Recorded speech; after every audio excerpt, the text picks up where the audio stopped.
மரணம் வருதா, கிறிஸ்துவோட போய் நான் வாழ்ந்துடுறேன்.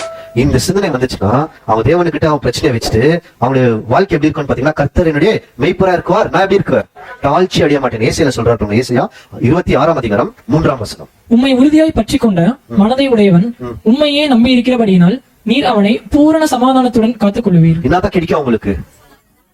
ஒரு மனுஷனுக்கு பூரண சமாதானம் கிடைக்கலன்னா இன்னும் என்ன பண்ணலன்னு அர்த்தம்? இந்த வசனத்துல இருக்குது பாருங்க, அவன் யார பிடிக்கல, இன்னும் முழுமையாய் அவரை நம்பலன்னு அர்த்தம். அவர் பார்த்துக்குவார், என்ன நடக்குதோ நடக்கட்டும். அப்படி இருந்தா நம்ம எதை தொலைக்க மாட்டோம்னா சமாதானத்தை தொலைக்க மாட்டோம். சமாதானத்தை மீண்டும் மீண்டும் தொலைக்கிறோம் என்றால் நம்ம யாரையும் முழுமையாக நம்பல, தேவனையும் கிறிஸ்துவையும் முழுமையாக நம்பல.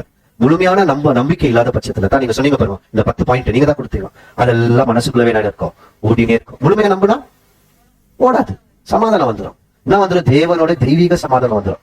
என்னதான் நடக்கட்டும் அப்படின்னு போயிடுவாங்க. அப்ப நம்ம கிட்ட இருக்க வேண்டிய கல் எது? என்னதான் நம்மளுக்கு தேவை? நம்பிக்கை, ட்ரஸ்ட். 10வது கல் வைடூரியம். என்னதான் வேணும்னா நம்பிக்கை வேணும்.